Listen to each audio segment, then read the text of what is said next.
everyone, to the R.E.S.T podcast, where our goal is to help each and every one of you displace confusion, chaos, and dis-ease in order to heal and find significance in life. I am here with the author of the Reconstitution Method for Healing and Rest, Virginia Dixon. Good morning. Good Natalie. morning. I'm happy that you were able to join us for another segment, Liliana. Oh, I'm so happy to be here. I always have so much fun with you, Virginia. You too. I always walk away feeling inspired, uplifted, and heard. Good. Me too, with you. And I would add that our time together is always enriching. Yeah. It is just enriching, both with spiritually always, emotionally always. And every time I'm with you, I'm just better and I know more.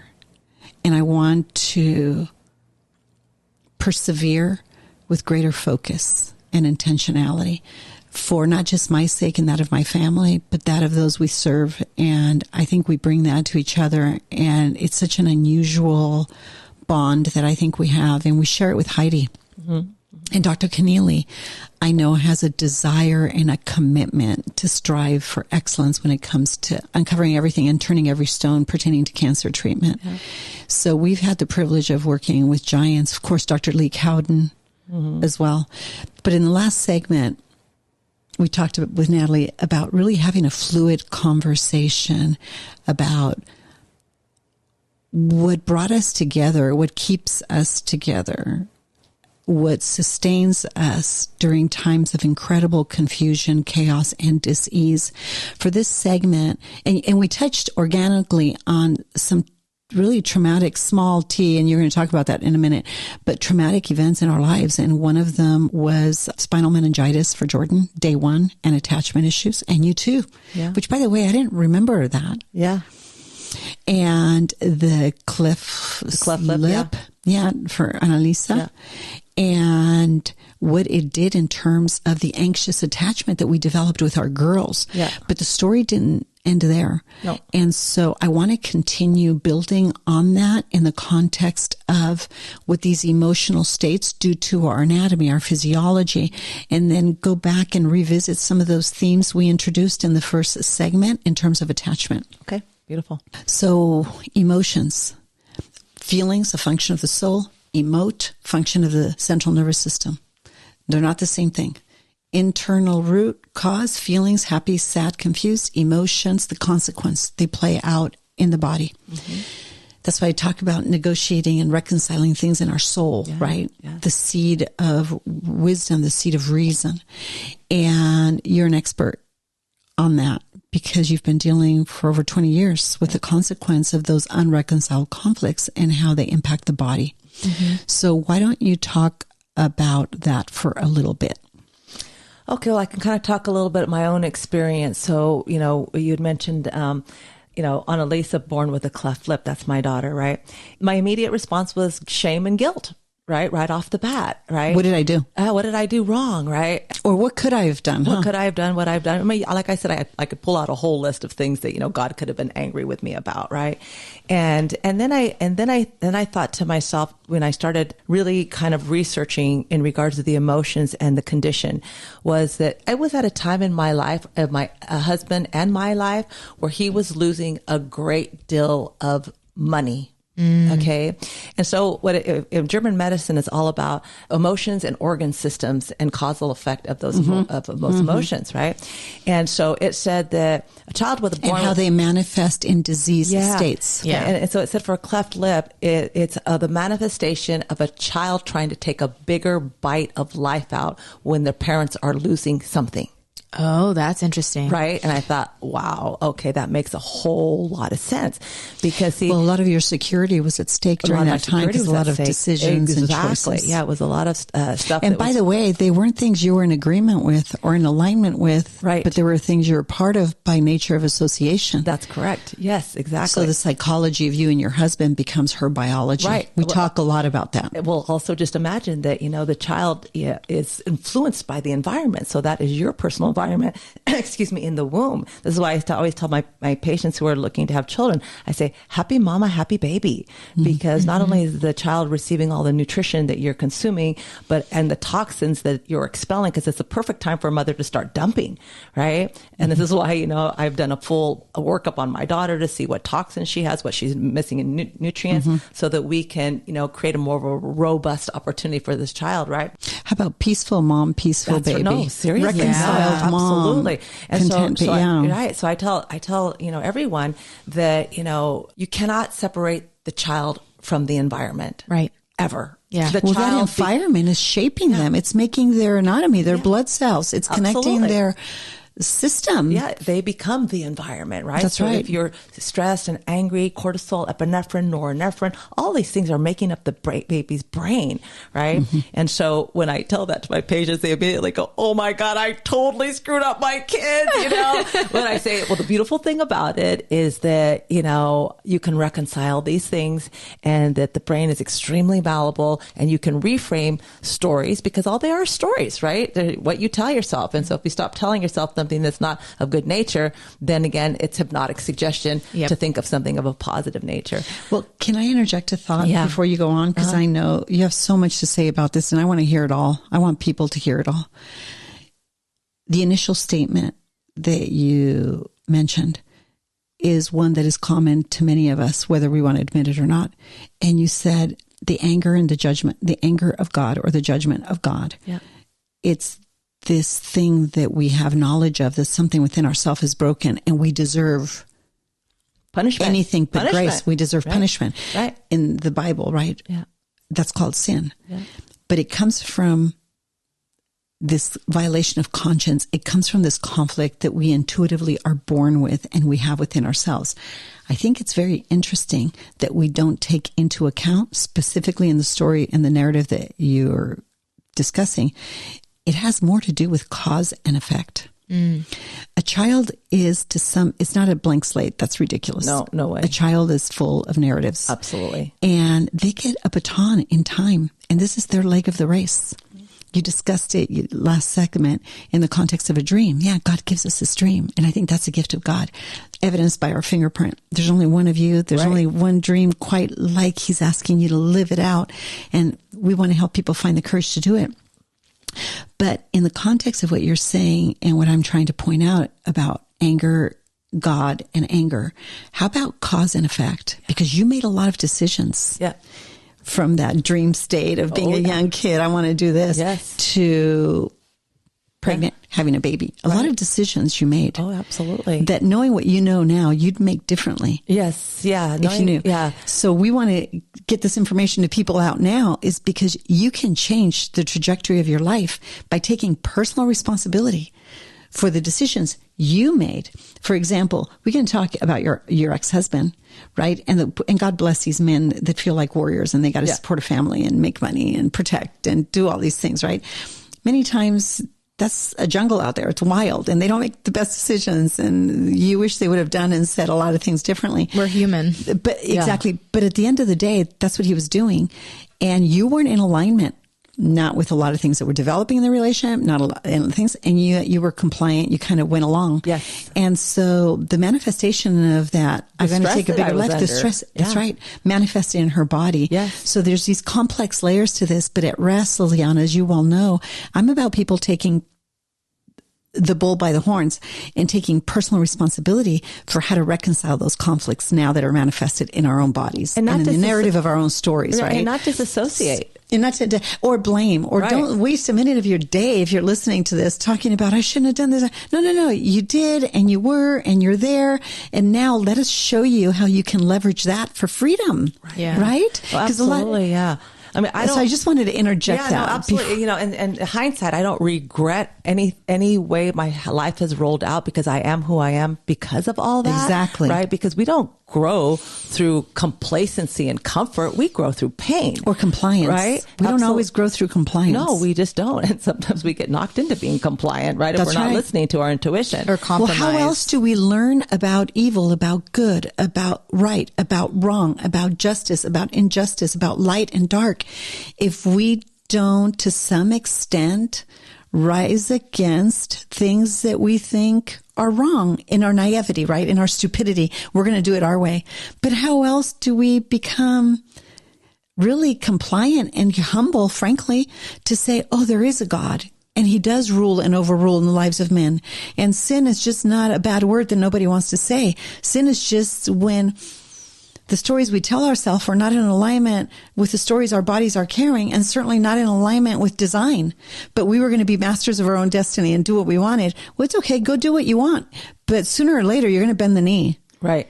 There's right? a consequence. Yeah. And to some extent, the cleft lip thing was my teacher. Was your teacher. Was my teacher. And, you know, just like all of our children are our teacher, and they're also our mirror. Life is our mirror, right? Mm-hmm. So it was like a revelation for me to recognize that even though life can be traumatic and it can be overwhelming at times, there can be surrender in the chaos. Yep. And there's where the beauty lies. Yeah. I tell my patients, there is no healing in chaos, you know, in the static of life. It's only in silence, whether it's in prayer, whether it's in meditation, whether it's in nature, whether it's in painting, whether it's in cooking, where you're just kind of present there, right? And you're not really distracted by other.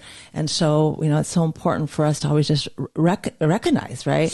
How's our nervous system? How can we befriend our autonomic nervous system so that we can have responsibility in regards to what I was going to say earlier? Look at me. I was in the most beautiful place in the world. And as far as I'm concerned, Bali, I loved it. So my atmosphere was fabulous, but my inside was turmoil. Because my ex was going through all of this legal issues and battles and things of that nature. There was uncertainty, just like we have right now. This is why we're seeing such a rise in autoimmune disorder, and especially in women, because we are the ones that are worrying about it all. The guys oftentimes will just put their head in the grinder of working, and they're not looking at the nurturing aspect of the world or the home. And so when I think about that, my atmosphere on the outside looked great, but the interior atmosphere was very uncertain and chaotic. When you understand these principles of health, though, and wellness, even if you are a single parent, even if you are exhausted, you can create margin in your day and in your life to just really check in with yourself. And again, we have a lot of technologies and resources to help people do that. I have educational material that I've put online. So have you, Liliana. We're trying to put really good, solid information online so people can create communities of having these kinds of conversations and bringing healing to each other. I think we're in the beginning of a huge global shift, and I just think we're living in World War III, in the beginning of World War III, in terms of ideas and worldviews and ideologies and economically and all these things. That's intuitively going to bring an enormous amount of pressure and anxiety. Yeah. But if we can step into places of rest and understanding laws of nature, things that are self-evident, and speak to our natural affection, if there isn't a single person, Liliana, that's listening to us right now that does not profoundly understand the point we're making and the things we're saying, because it's congruent with everything, with the divine affection that is common to us as human beings. These are natural things that we all have a heart. We all long for attachment. We all want to be seen, heard, understand. We all have a conscience, and that conscience gets seared. And when that conscience gets seared and we're silenced in that narrative, like you were, for example, in many of the developments during that stage of your life when you were pregnant, your little sweet baby and you were taking a beating for that, and your husband too, for other reasons and things. But right now you're the one here talking to me, so address this with you. But that's the work we do, and the things we know we can teach people how to displace the confusion and the chaos that comes with it that makes them ill. Yes, absolutely. Yeah, and address it in all areas of life as well. Areas like of life. Within the relationship, within themselves, within, sphere of influence. Well, later on, in the narrative of even Jordan's life, and there were several other things that were really bizarre that happened, but one of the things that happened is I was out shopping with her, and I'll never ever forget, we were at Old Navy, and she was walking right in front of me, and I saw something bizarre, and I saw her lean against a rack, and I thought she has a brain tumor. I am observing a diminished capacity to function, and it's her brain. Only God could have told me that. only a deep sensitivity for shifts in energy and attachment, and being able to intuitively read that could have revealed that to me. And the only reason I say that with boldness is because now this happens to me all the time. And Natalie, you see it all the time. I'll be talking to somebody and I'll say things that are exactly what's happening to them, exactly what they're thinking, exactly what they're struggling with. And more often than not, and it's chilling, is something that they'll find out, they'll get a diagnosis for, right, that I told them, heads up, this is how the body may be manifesting that. So you talk about guilt and shame, and I didn't feel any of it. I was too thankful when, in fact, a few weeks later, on our way to church, we were getting everybody ready. I was in the shower. She crawls into my bathroom, and she's having what appeared to be a seizure-like symptom. And I remember opening the shower door and having her come in with me, and she was all dressed for church. And Jordy was always about getting dressed and looking cute. Times she was a teeny tyke. And I remember, I'll never forget bringing her in the shower with me and watching the water slowly ruin her hair and her outfit and drenching her favorite shoes. She didn't care. Yeah. Oh, nothing mattered, right? And of course, I'm in the shower and I said, "Oh, we're okay, Jordan. We're okay. We're just going to take it easy." And I was trying to calm her down. And of course, and just know that, okay, God's sovereign. But in retrospect now, I think it was everything is going to be okay. And water represents cleansing and energy and everything. And when I think how intuitively I did that, makes me think of how amazing everything that God has put in place. If we can just stay present and abide in his presence, we'll rest in the shadow of the things that overcome us. And I was just so accustomed to having quiet time, to reading God's word, to understanding the character of God, to understanding our story and the narrative of the bigger story, that when this horrible, and I want you to talk about this in this next little section, this big traumatic event is happening in my eyes, because how did I know this 3 weeks ago? Thank God I told Ray, or I think I was crazy. And he said, "Virginia, take her in and get an MRI." Well, it doesn't work that way, as you know. And it certainly didn't 20 years ago, right? You don't go in and ask for an MRI. They'll roll their eyes and say, "You're a crazy mom." Right. She was a little bit of a crazy mom anyway, so that would have been. But there it was. And the knowledge that this is happening. We have so many people that want to gift healing to their friends and family members. Due to popular request, we've officially created the Gift of Rest package for purchase. Please go to theplaceofrest.com/wholeness packages to view the Gift of Rest. If you've been listening to our podcast regularly and are now wondering, what's next, or how can I get more support? Our Day of Rest course is available to support you in your pilgrimage. Use the promo code PODCAST, all lowercase, to receive a 10% discount for our introductory Day of Rest course. Now back to the show. So fast forward 6 hours, we are in the intensive care room at the hospital. We had to rush her to the hospital. And I'll never, ever forget, the doctor says she has a brain tumor. And I thought, oh, good. Don't I say that all the time? You say that all the time. And they look at you like, what do you mean, what good? What are you talking about? But you know why I thought good? God's sovereign. He showed me. He told me. I did not overreact, and it was confirmed. Yeah. So good was the sovereignty of God outside of things I could grasp. Can I add to that? Yes. So in the Bible, God says that women are prudent, and it means that we are careful or wise in handling practical matters, but it also means that we have an innate intuition. And when you have kids, it's only heightened. Oh yeah. And that's science. Like science has proven that when you have kids, that your mind grows and expands and that's by design. A baby is born exactly, that's my point. In the body of the body, right? Exactly. And so it's amazing too, because God created you that way and you got to experience it firsthand. And moms have an invisible string. My little granddaughter has a book. It was created from the first time that baby latched onto your breast, right? That's right. Mm-hmm. And that's that. And when it was in your womb, I mean, look at what you were just saying about Annalisa. Yeah. I call it my invisible string to God, and our invisible string, heartstring, to our daughter. So Catherine Dang, who is a giant in my life, she said it's called divine affection. Yeah. The divine affection of a woman towards her child is so different than the child to the father. Mm-hmm. Not to diminish it. It's just different. Not at all. Yeah. But there's something about being a woman that is just sacred. Yeah. And Liliana, I'm big on this. I shut my mouth and I put all the books go out the window when I'm listening to a mom. And when I'm listening to her speak, because she's going to tell me things that no blood test is going to reveal, no x-ray is going to tell. And during that time, it was an amazing thing, right? And I was big T traumatized. Yeah. And it didn't hit me and I didn't understand it until 10, 15 to 20 years later. The impact it had on me, compounded with the early attachment issues I had from when I conceived her.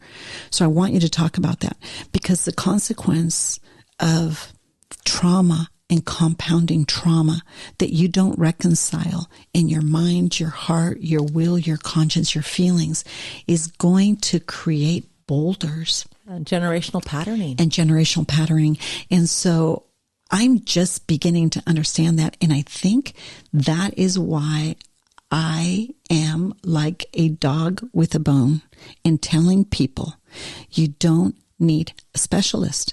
You do not need a therapist.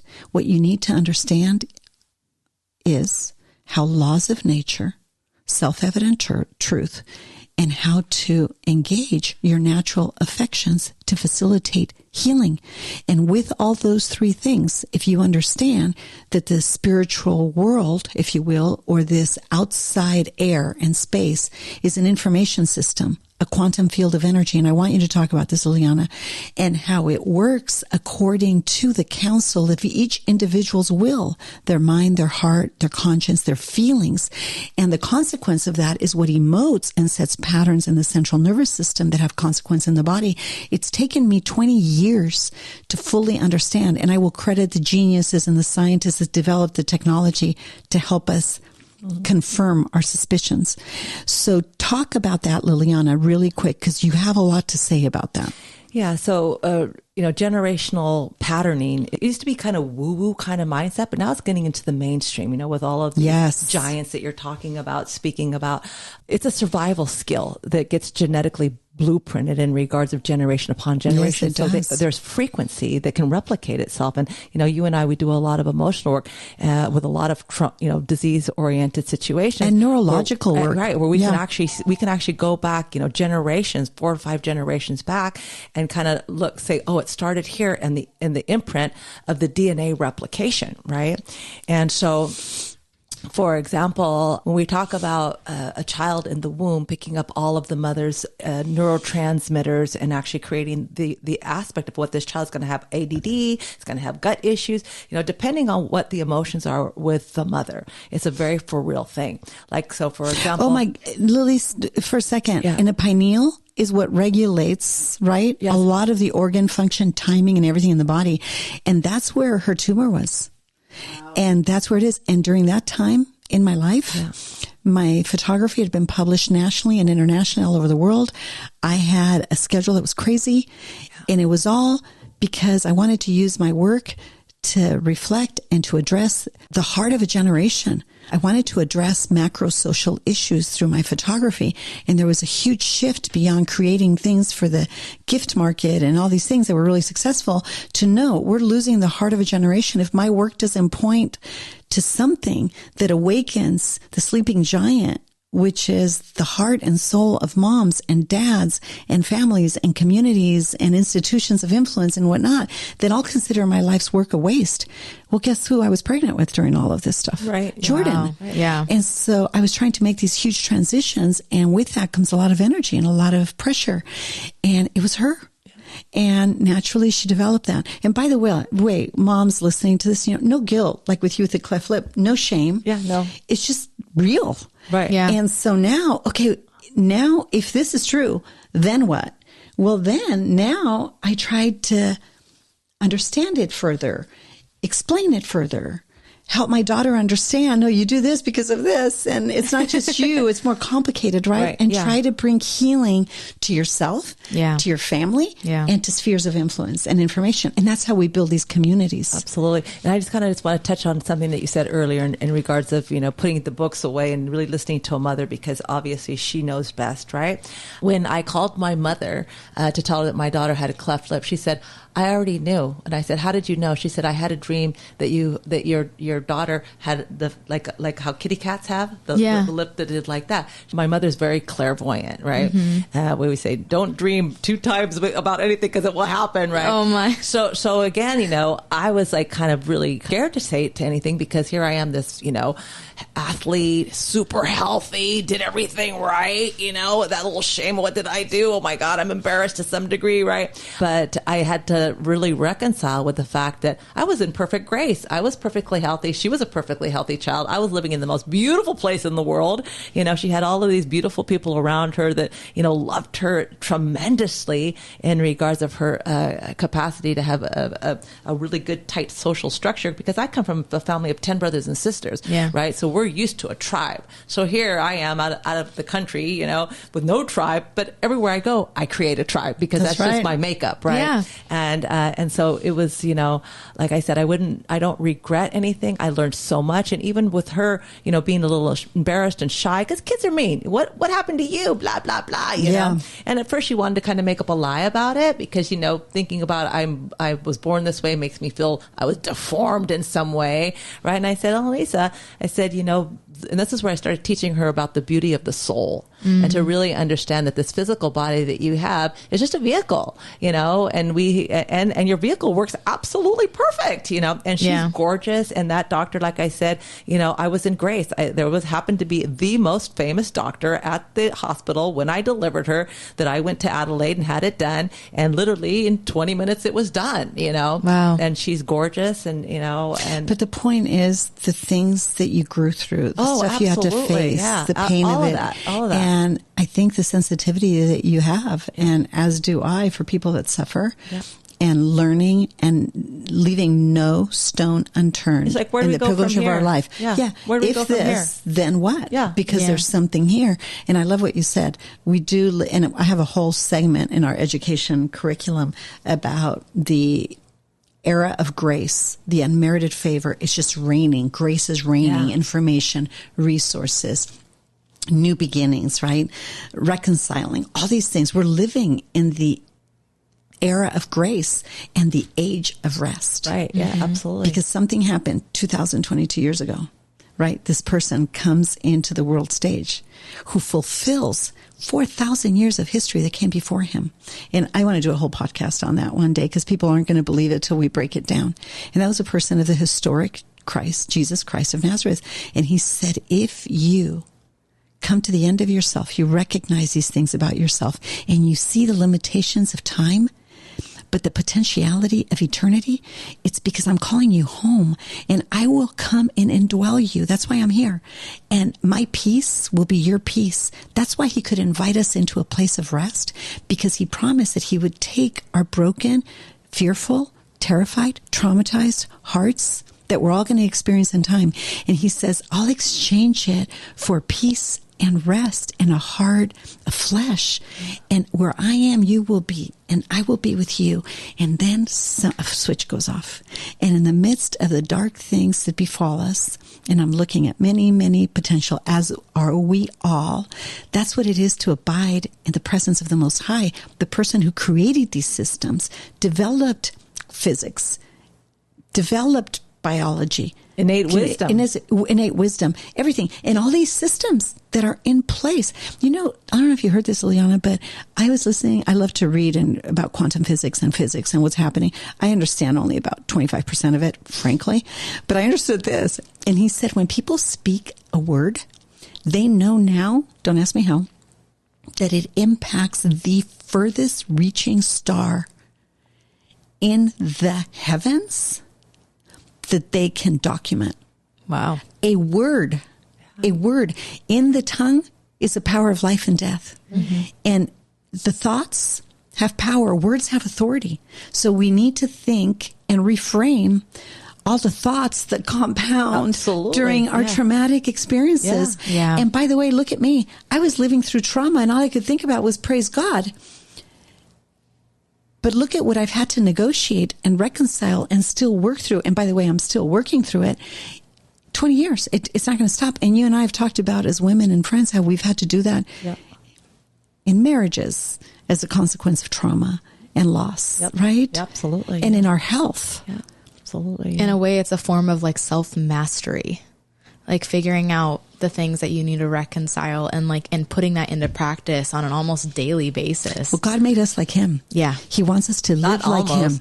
Like a daily basis. Like a daily basis. Yeah. He made us like him. He wants us to live. You know, we have to just reestablish our intent every day. That's why I say, you know, when it's the new year, I don't really goal set, I intention set. Yeah. Because intention is so much broader than goal. Goal is very finite. And if it doesn't look exactly how we may have actually overlooked it, right? Mm-hmm. But look at all the mindsets of the step towards that intention to get to the goal, right? That's the journey behind it all, right? Yeah. And if you have the intention, and you understand the affirmations, then go declare it. Because I always think of affirmations of something that I keep telling myself I'm going to do. But I can affirm a lot of things that I don't really believe. Yeah. But when I declare something, it's because I know that God says, I've prepared a banquet for you in the presence of your enemies. Come and feast from it. If you trust me, I'll give you the capacity, the strength, the courage to approach the table. And Liliana, doggone it, I've seen you do that as a professional. I have. And I see you battling the same darkness and fear that everybody else does, but say, no, there's a table and a feast and a banquet, and I'm going to go take from it. Because a good God has put all these things in place, and I'm going to go use them. You know, the biggest thing that I've learned is that, you know, if I look at a river, I say that's the river of my life. And there's many times where the water's been very turbulent. And there's many times where that water hit up against a rock, and that was an obstacle in my life. Whoa, woke me up, right? But what I've learned now is to navigate the water. Yeah. Is that when the water becomes too turbulent, I stopped trying to swim against the tide. Right. And I float on my back knowing that I have agency and that I have God's hands underneath my back that will move me around the obstacles. Right. And I trust that. And so where maybe in the very beginning when I was starting to practice this principle, I said, okay, Liliana, float on your back. But then every 2 seconds I'd look up, is there a boulder there? Or do I need to, you know, be an observation of something that could happen? And then when I just said, you know what, bottom line, life is happening for you and not to you. And this is all God's will anyway. What are you going to say? God, this shouldn't be happening right now. You say it has to happen because it's a spiritual journey that we're on. Just like a hero's journey. When I talk to our cancer patients, I say, you know, nobody likes to get that letter in the mail that said you're drafted to the army. You had a choice. You're going to be a hero to your country, which most people didn't want to go kill people. They didn't do this joyously, or defect and not be able to come back and be integrated in their family. So a person that's in a disease process is on a hero's journey. Nobody wants to be on this journey. No, it's challenging. It's hard. And I tell patients, you're on your journey, you know, basically with only God, because all your family members are they're what I call your cheerleaders. Good job. Keep going. I believe in you. But you've got to have, you know, God gave us Jesus, so that could be our companion. You've got to hold on to his hand, because if you try to go through this journey with the mindset of getting that little piece of paper that says free and clear, you're in remission, and that's the only thing you're looking for, you've missed your pearls of wisdom of suffering along the way, and you may have to go and do this journey again. Yeah, and you know how you're in a hero's journey, and I know we got to go to the next segment, Natalie, but when you're hearing you say that, I love it, Liliana. I just love talking to you. But when you say you're on a hero's journey, you know you're on a hero's journey because you don't want to be on it. Right. You never wanted to be a hero. And you know you're on a hero's journey because not only did you never want to be a hero, but you're going to finish well. Yeah. You're committed to finishing well. Yeah, you're committed to finishing well. That's it. And that's how you know you're a hero, because it's going to require humility, bending the knee, brokenness, and it's going to require saying, I will not survive. I'm going to thrive in this. Right. No matter what it costs me. What. And that's a hero. That's how you know. Yeah. And those are the heroes. Yeah. They don't look like we think they do, but that's it. Well, and I honestly think that just by being born, you're put on this hero's journey, because anything that has been unresolved by your ancestors is carried to you. It's like what you said about passing on the baton. Yeah. Right. Now, not everyone chooses to pick up that baton and become the hero, but we're all given that opportunity. We're supposed to evolve, right? Yeah. It just occurred to me, we were both runners. And how funny. I always think of running analogies about well, I came out feet first, just like Annalisa, so I don't think I stopped running. That's it. That's it. I came out with a cortisol shot, I was my mother's most traumatic birth, put it that way, right? And I thought, no wonder my nervous system, when I first did Sarah said with you said, Liliana, you're in global lockdown. That's right. Like, global lockdown. I feel. I mean, I could hear a pin drop over there, and I could hear that conversation over here. Oh my goodness. Right? I can't imagine that. That was my height of Hashimoto's, right? When I got the autoimmune, issue, which was, fueled by an emotional issue. Yeah. So it always go back to really, I say, if you've got a problem with the body, start paying attention to your emotions and start, break down those walls and turn them into fertilizer, and what is going to grow good out of that, right? Yeah. And when you pay attention to your emotions, do so without judgment of self or others. Consideration. Do so for the sake of, analysis and understanding the consequence. Yeah. Yeah, I think that's so important. Natalie's giving me the eye. Okay. We got to close this segment. Okay. But I have a good starting point for the next one. All right. Thanks, good to Liliana. Yeah, wonderful. Thank you. For updates about R.E.S.T and this podcast, please visit our Instagram or Facebook, The Place of R.E.S.T. If you would like more information about Virginia or to support and join the cause of R.E.S.T, please go to theplaceofrest.com/donate or call 949-289-5935. Thank you for listening to R.E.S.T with Virginia Dixon. We'll see you next week.